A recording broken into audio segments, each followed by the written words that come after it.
Morning everyone, myself doctor Jyoti Jain. आज का हमारा टॉपिक रहेगा job application letters, type of job application letters.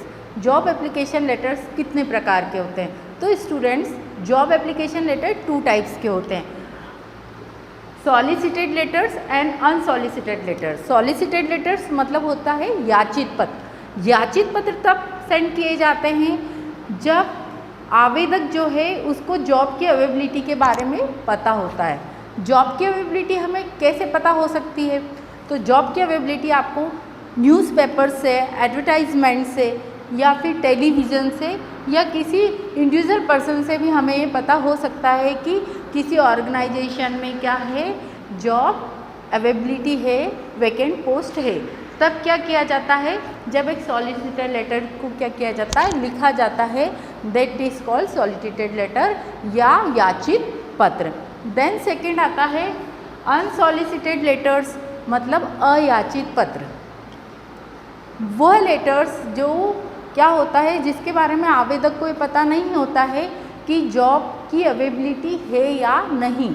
जब किसी आवेदक को यह नॉलेज में नहीं होता है कि किसी ऑर्गेनाइजेशन में जॉब की अवेलेबिलिटी है या नहीं, लेकिन वह अपनी डिफरेंट सिचुएशन के बेसिस पे अपनी योग्यताएं, अपनी क्वालिटीज़, एबिलिटीज़ को लेकर अपने नियोक्ता को इम्प्रेस करने के लिए क्या करता है, एक लेटर लिखता है, that is called unsolicited letter, अयाचित पत्र। Okay, then contents of letter, जो लेटर लिखा जाता है उसकी विषय सूची जो होती है, उसके कंटेंट्स जो होते हैं वो क्या होते हैं? तो सबसे पहले लिखा जाता है ओपनिंग पैराग्राफ। ओपनिंग पैराग्राफ में हम क्या लिख सकते हैं?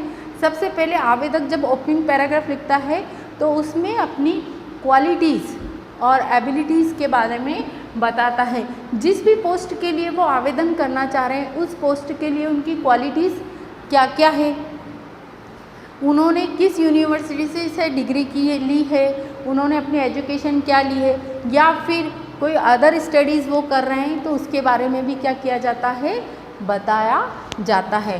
देन अगर आप किसी पोस्ट के लिए आवेदन कर रहे हैं, जैसे आप कंप्यूटर फील्ड में कंप्यूटर ऑपरेटर के पोस्ट के लिए आवेदन कर रहे हैं, तो आपने उस पोस्ट के लिए क्या क्या क्वालिटीज़ है, क्या क्या एबिलिटीज़ है, देन उस वर्क को करने के लिए आपकी वर्किंग स्टाइल क्या है, उस वर्क की नीड्स क्या है जिसे आप बहुत ही अच्छे से जानते हैं, देन आपकी कैपेसिटी उस वर्क को करने के लिए कितनी ज़्यादा है, आप उस वर्क को कितने अच्छे से फिनिश कर सकते हैं और आपको ये भी बताना चाहिए कि अगर आपका अपॉइंटमेंट होता है या अगर आप उस संस्था में इस पोस्ट पर वर्क करते हैं तो उससे जो ऑर्गेनाइजेशन है उसको कितना ज़्यादा बेनिफिट मिलेगा।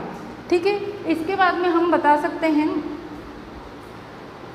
अदर स्टडीज़, कोई और स्टडीज़ जो आप ले रहे हैं अपने सब्जेक्ट से रिलेटेड, वह भी आप क्या कर सकते हैं, उस लेटर में शो कर सकते हैं। ये हो गया education. Then job experience, third number पर आता है जॉब एक्सपीरियंस। जॉब एक्सपीरियंस में किसी भी आवेदक को क्या बताना चाहिए? अगर वह किसी ऑर्गेनाइजेशन में वर्क कर रहे हैं तो उस वर्क से रिलेटेड पूरी इन्फॉर्मेशन देना चाहिए। अगर किसी संस्था में आपने फुल टाइम वर्क किया है या पार्ट टाइम वर्क किया है या एट प्रेजेंट में वर्किंग कर रहे हैं तो उसके बारे में पूरी जानकारी देना चाहिए। ये भी बताना चाहिए कि जब आप वर्किंग कर रहे हैं तो उस वर्क के एक्सपीरियंस से, उसके अनुभव से आपने किस तरह अपने आप को ज़्यादा क्या कर लिया है, योग्य कर लिया है। देन आपको यह भी बताना चाहिए कि किस तरह से आप डिफरेंट इन्वायरमेंट में भी बहुत ही अच्छे से वर्क कर सकते हैं, किसी भी प्रॉब्लम को क्या कर सकते हैं, इजीली सॉल्व कर सकते हैं। देन लास्टिंग पैराग्राफ जो होता है उसमें आपको क्या बताना है, उसमें आपको लास्ट पैराग्राफ जब एंड करते हैं देन आपको अपना कॉन्टेक्ट नंबर और अपना एड्रेस अच्छे से मेंशन करना है। आई होप आपको अच्छे से समझ में आ गया होगा। Thank you.